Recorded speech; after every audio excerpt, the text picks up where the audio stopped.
Hey everybody, welcome to the SwingBadder podcast. You know what you got to do? Click like, click subscribe. You know you love to listen to what we have to offer, which is SwingBadder, which means going to the bank and spending money on the wrong thing, or as we say, investing in a terrible idea and ending up a poor person in a poor house. Not homeless in California, but pretty poor and regretful. We all make those decisions in life. God knows I've made quite a few of those. But I'm your host, Brendan. If you want to know how to fail successfully at life or just fail in general, give me a holler. I'm here for you. And that's why we're here at SwingBadder. Dad, welcome to the podcast. How are you doing? Doing great. Absolutely. Fantastic. Baseball season has started.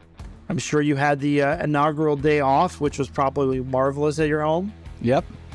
That's good. That's good to hear. And Todd, being in Mets land, how is Mets and Yankee land going up there in New York for you? So it happened. The season started. Season has begun. And Jacob deGrom was pitching, and Justin Verlander was not. Oh, yeah. The only difference, the only thing that changed was that one was not on the Mets, and one is now on the Mets. So Verlander's got some weird muscle oblique strain from his flactoid or something like that. That's stretched out. I don't know. DeGrom's like, yeah, I'll pitch and I'll give up, 40 million runs and we'll still win. When he was with the Mets, you couldn't get a hit off of him and he'd still lose. He goes to the Rangers and gives up a bajillion runs and somehow manages to not get the loss. So I have a theory. The Mets are gonna Met. I'm done being upset about it. I can't anymore. It's too depressing.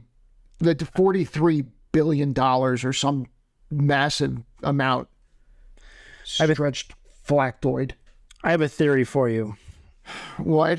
So the ownership there, brand new owner, really excited. Have they looked into who they're using to massage the players? Well, I'm going to tell you something. It's not Kate Upton.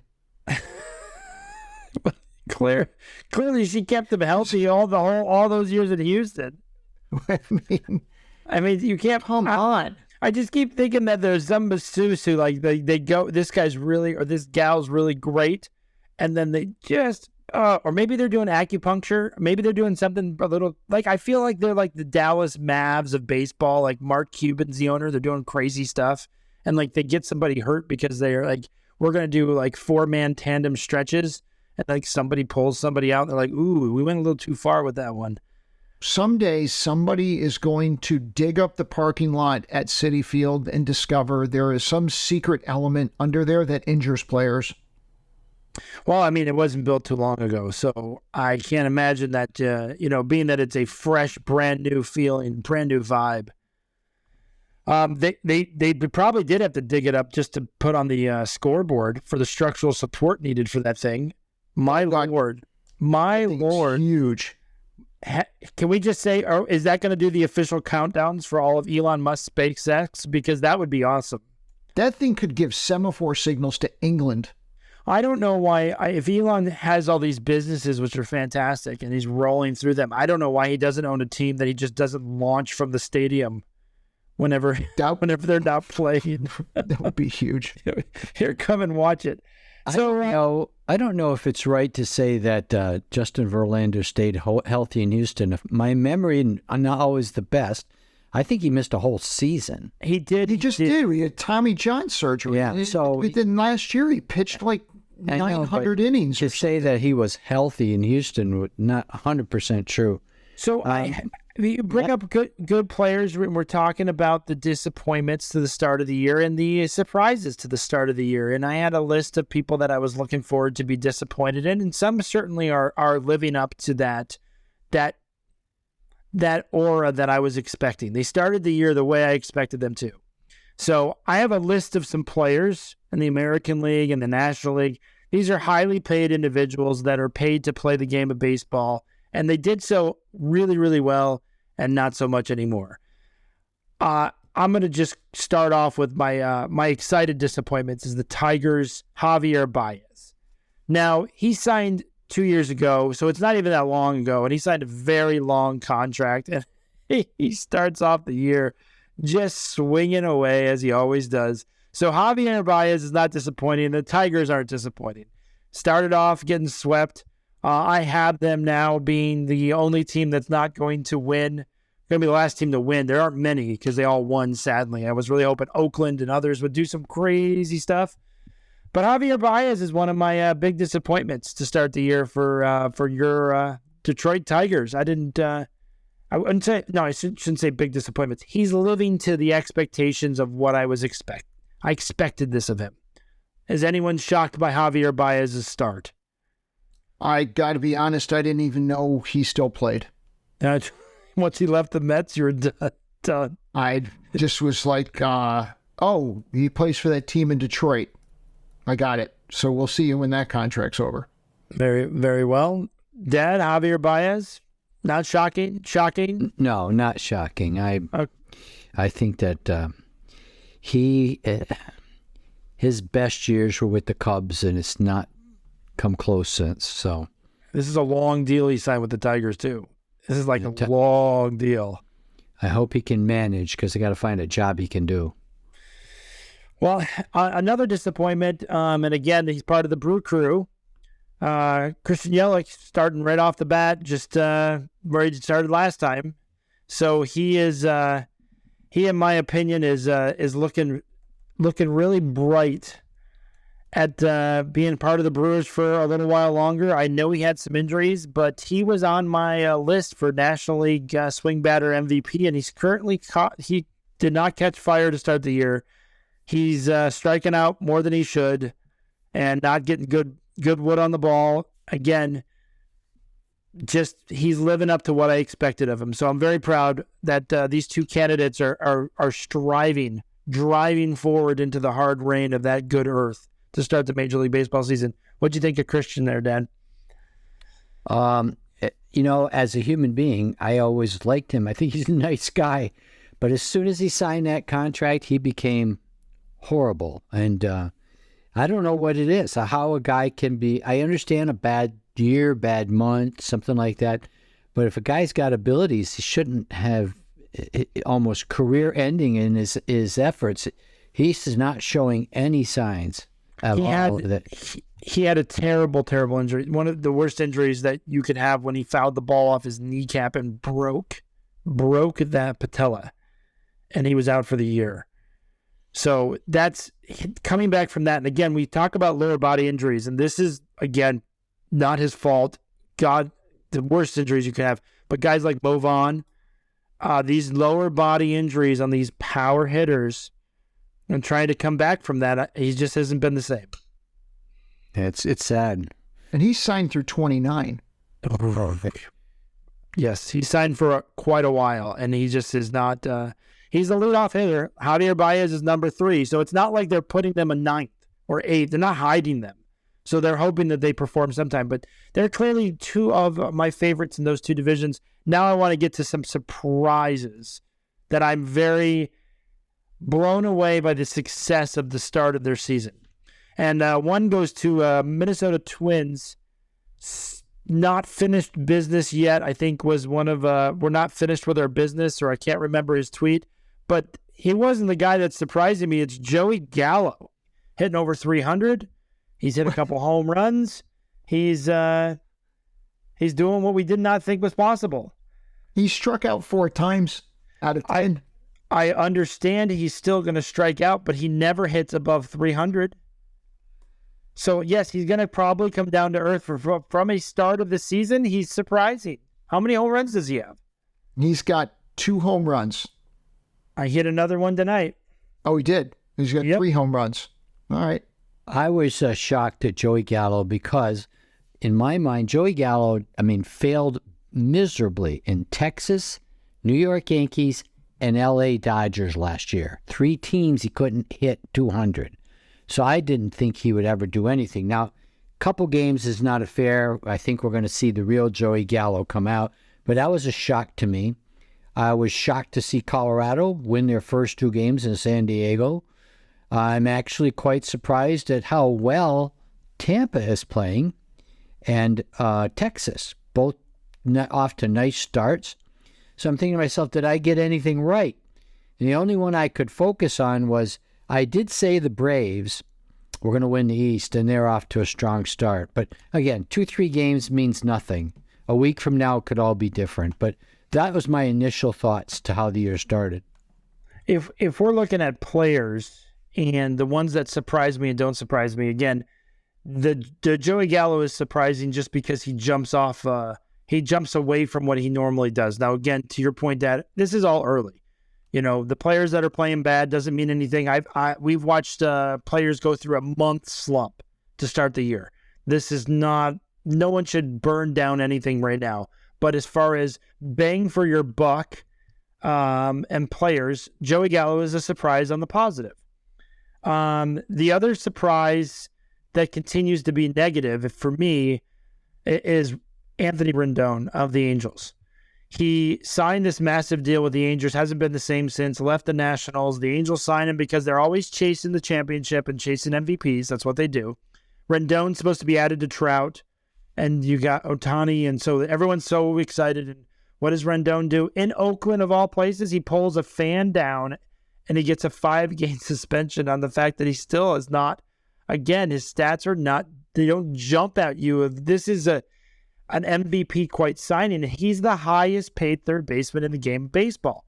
What happened in Oakland? Can you describe that story a little bit? The video that came out of the fans was he accused a fan. Now, a fan probably did this, called him, swore at him, but he grabs the fan in his shirt and drags him into the drags him like overhanging the dugout. Oh, God. Pointing at him and saying, I know what you called me. I know what you called me. This is what you called me. He repeats it to him.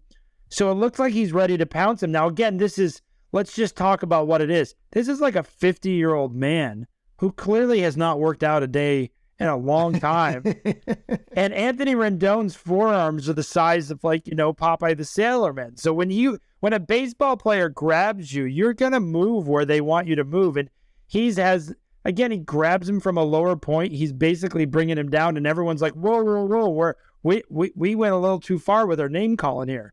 But again, it's Oakland. The Angels lost to Oakland 2-1 in the first game.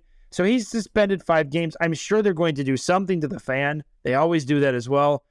But everyone needs to keep their cool. We just started. And Anthony Rendon is clearly still upset. He has an itch. He's not there. I think the money is, that's a lot of pressure. He just hasn't performed. Again, this is not how you want to start the season if you're the Angels fans, hoping that Anthony comes out of his slumber, his what do you call it when the bear goes into the woods for a winter? Yeah, hibernating. He's been hibernating for a couple of years.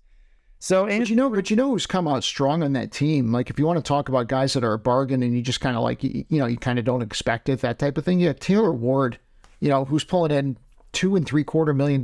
He's got $475 coming out really strong for the Angels right now, and that's one of those stories that you like to see. You want to see something like that, and it's outside of yes, there's Ohtani, yes, there's Trout, yes, you have Rendon and all this stuff, but to see somebody like Taylor Ward come out strong is just it's good to see. It's nice to see that. Makes me think if I didn't make some errors because I was assuming what's happened in the past is going to happen now, especially with the Angels. I don't expect much out of them. And the Rangers, 2 teams that every year seem to disappoint.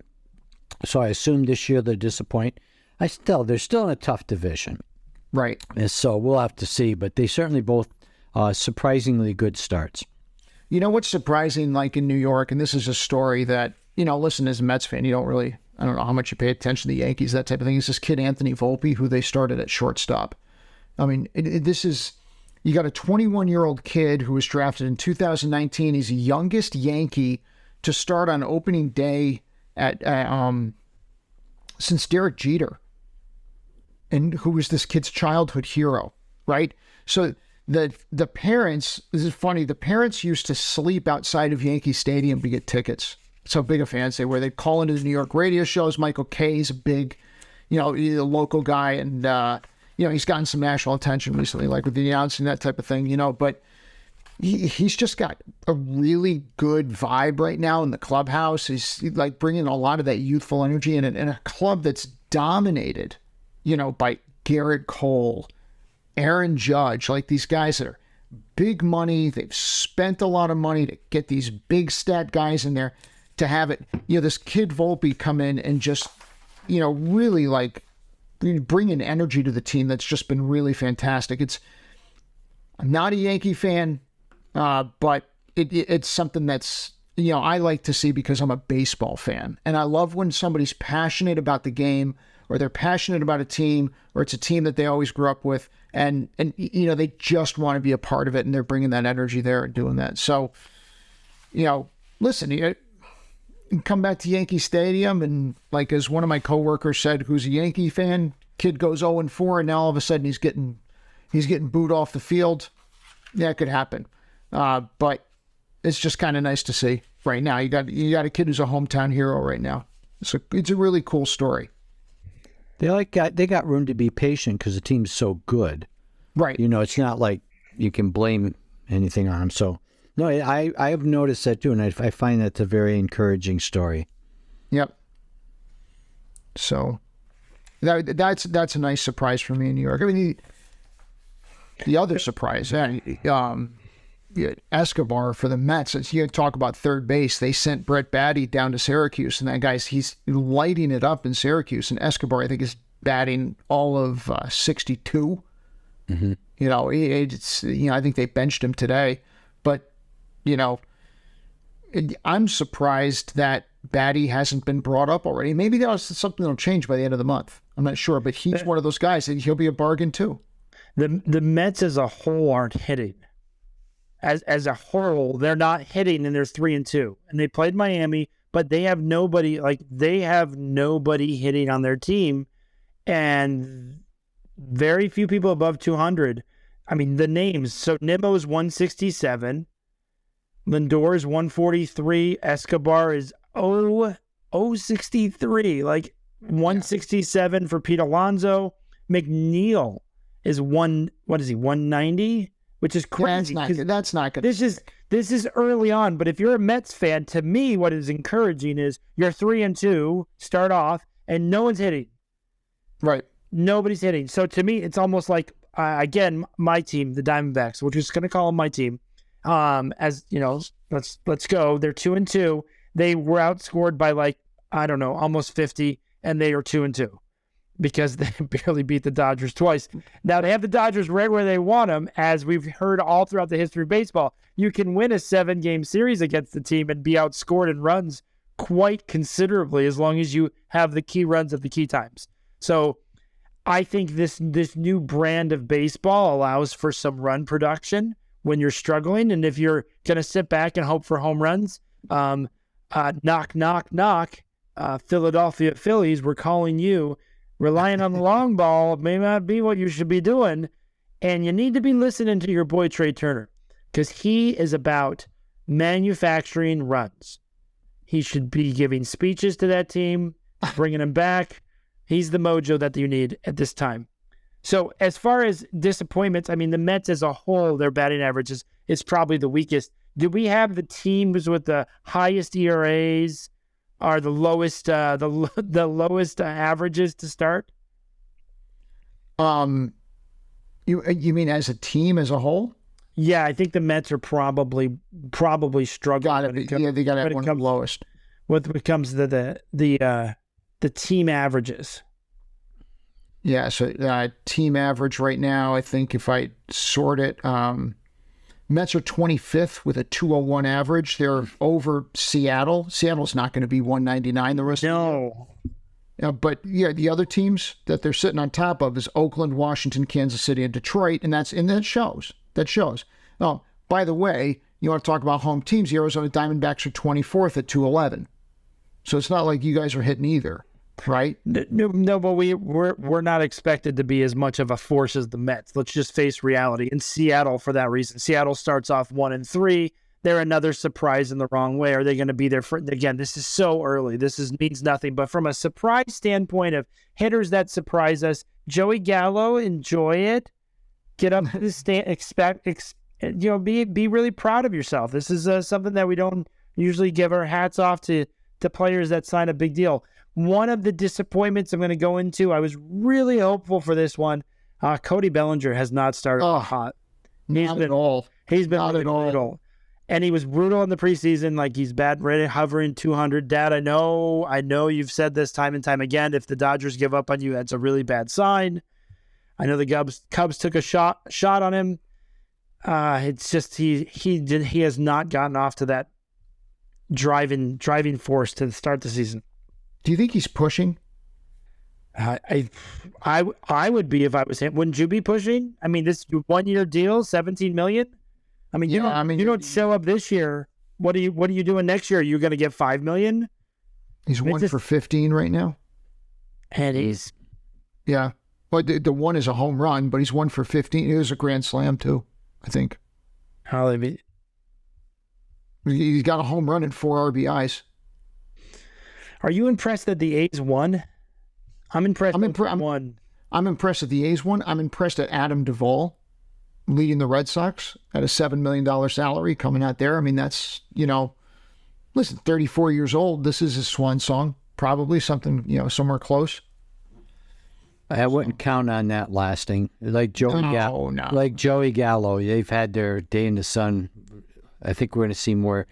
And I still think Bellinger will come on, but I wonder if things are mentally an issue.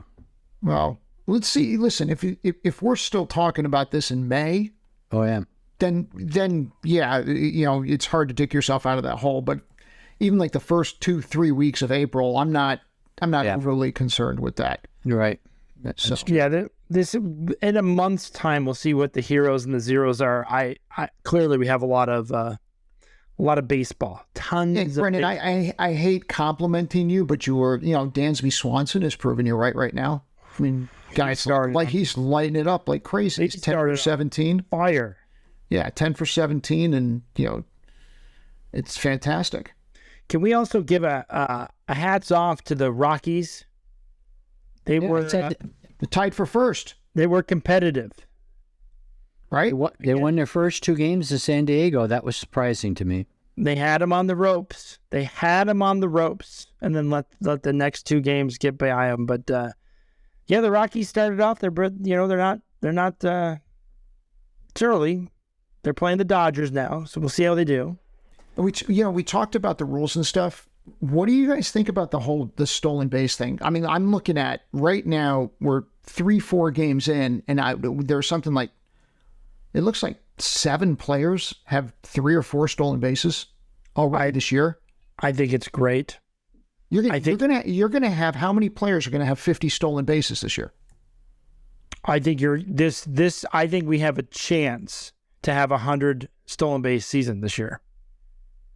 That would be, that'd be incredible. We have a chance. I mean, you're talking about how long has it been since we've had anyone over, 60, 70 stolen bases in baseball? Years. What are the? I would say that there's going to be several players over 50, which is quite shocking. There'll be several. Yeah. So I think Jose Reyes, was probably one of the last ones to be that high. How about over 75? When was the last time? Acuna, maybe, from the Braves. No, there are guys who could do it. You have to get on base a lot, but I think that's possible. Yeah. Yeah. It's exciting. It's exciting to see. It's exciting to watch. Just the games are quicker, and they're moving at a good clip. Oh, the game is moving. If you're, again, that's one thing I've noticed. If you're sitting there thinking that it's old baseball, it's a shock. Yeah. Like last night, I'm watching baseball, and it's it's the end. It's the 7th, 8th, and 9th when the players touch the ball for 5 minutes. The batter steps out for a while. It's boom, boom, boom. That's a 4-minute inning, and we're moving to the bottom of the 8th, everybody. And I'm like, If you wanted to go make popcorn, you're missing it. Right. You pop a thing of popcorn in your old microwave, 5 minutes, like that's the inning. Don't go. You need to make that right next to you. Yep. Like baseball move, and for the people who have not, this will be a shock for them if they haven't watched baseball. And the last time they watched baseball was like paint dry, and the last 3 innings were terrible. And one could argue they were as bad as the end of an NBA game, with all the timeouts and the fouling and the free throws. But now baseball's like, you pitch, you go. Yep. I will say the one thing that they need to figure out is, this was used the other night. I don't know if you saw this, but one of the closer for who was it? The Twins, I believe. Was it the Twins? No. Who were the Phillies playing last night that you didn't like? Rangers. The closer for the Rangers. He took off his hat when he had like 2 seconds to go. He's like, my mic's not working. I couldn't call. Oh, yeah. Did you see that? Yep. I was like, pretty smart move. Because then he's like, oh, it works now. You know what else I saw? Because the pitcher, I think, gets like one timeout or something during an at-bat. He gets set up in his windup, and then he moves his back foot off the rubber, which resets the clock, and then puts it back on and does an immediate quick pitch. But he does it like with 2 seconds left in the windup. Totally messed up the bat. The batter at the time was Pete Alonso, because it was the pitcher doing it was, I want to say it was the pitcher for the Marlins. And he just, he came in, he's pitching to Alonso, and then he just steps his back foot over the rubber. You see the umpire, he twirls his fingers, he winds his fingers to reset the clock. And then as soon as the clock is reset, pitcher gets back in line before the batter can step out of the batter's box and just goes and pitches. It totally threw him off. I don't understand. How come the clock gets to reset? Because the pitcher can step off the bag and call timeout, I think, once during an at-bat. An at-bat or an inning? So I think in an at-bat, right? Because you get like a 10-second timeout. But it was 3-2 with 2 men on, and he just stepped over he took his back foot off, and the batter didn't notice. So the umpire resets the clock, but because the batter's looking at the pitcher, batter doesn't know the clock's getting reset. The batter just knows a pitch is coming in the next 2 seconds, but then it's like 1, 2, and there's like a delayed pause, and he doesn't know that he's backed his foot over the rubber. It's kind of it's a little mind game, but it was a clever way that they went about doing it. I certainly haven't seen a lot of that stuff, but what I have done the few times I've looked is the time of game. I haven't found yet any that have went over 3 hours. And I'm sure there have been, but... Yeah, I had a few, but I mean, it's like 3 hours, 15 minutes. Well, that's one of the things during the week is you can now go to a ball game during the week. Game starts at 7:10, something like that. You're not coming home and getting home at 11:30 at night on a work night or a school night. You can go to the ball game and you can get out of there by 9:30, be home by 10. That's a reasonable night. Whereas last year, you're going to a ball game during the week, you got to call in sick the next day. And God forbid the thing goes to extra innings. I mean, you might as well be in another time zone. I think this also brings back the daytime baseball game. Yeah. I think if you can have a baseball game in 2 hours and 30 minutes, you can have an afternoon baseball game. You can have a work meeting over there, get a box, have some people go there, do a work thing, and then you're back home by dinner. If you had a 1 o'clock, 2 o'clock start, that would go 3, maybe 3.5 hours. Then you're in rush hour traffic. 2.5 hour game is not unrealistic now. Right. No. Not unrealistic. So that's a good point. Again, the big winners in this is stolen bases, the viewer. I think the way baseball is, and the other thing I think we're a big winner on is these announcers. They have these 3-team announcers. You don't need a 3-team announcer anymore. Like they did all of this because you had so much time to kill. You don't have the time to kill anymore. So I think you're going to see the end of the 3-team announcer booth. Ron Keith and Gary Cohn are still top of their game. They're not going anywhere. I'm just telling you, you're going to make adjustments as a team, as an organization, and you're going to watch the game. You're going to say, hey, you're cutting into chat time. Yeah. Well, we haven't had too early to check, but we all kind of felt the left-handers' batting averages would go up without the shift. So it's way too early to tell, but... Joey Gallo. Yeah, but when 3 of your 4 hits are home runs, the shift wouldn't have mattered. Well, clearly the shift is less intimidating, so he's able to focus more on getting over the fence. Yeah. Yeah. They said that Corey Seager hit into the shift the most without good results. So it'll be interesting to see what his batting average looks like. And it'd be great to watch when Harper returns, Tatis returns. We got a lot of great baseball coming up. And from a fan perspective, as a GM perspective, forget the fan perspective for a second. We all know the fans are winning with the clock. If you're the GM of an organization with the shift for speed, are you looking at talent differently than you did 3 years ago? Because I think I am 100% looking at talent differently. Yes, you want the guy who hits home runs, but now you can look at talent, guys that hit singles, guys that get in on base, things like that. Is that as a GM? Looking at small ball. Absolutely looking at small ball. I want guys who are going to generate activity and generate runs. Guys not unlike Brandon Nimmo. I'm giving big contracts to him. Brandon Nimmo. All right, that's Todd, you as a GM, as we rebuild the Pirates, Nimmo's our first trade. Is that what you're saying? Listen, he can be a third base coach by the time we get there. Yeah, he can walk his way into our hearts. That's right, baby. Dad, what do you think about GMs? And then we can close this thing up. Well, I think this offseason saw just a shocking amount of huge dollars. I mean, the dollars shouldn't bother us anymore because it's just ridiculous, but just a shocking amount of a lot of money. Some of it we thought was okay and reasonable. Some of it we said, this is stupid, like Joey Gallo.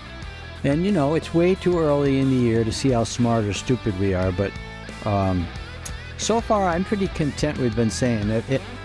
The one thing I did notice, though, is we really badmouthed the Texas Rangers bad. And if people will remember, the last show we did before the season began, I repented. And I said, I think Texas is going to be better than you think.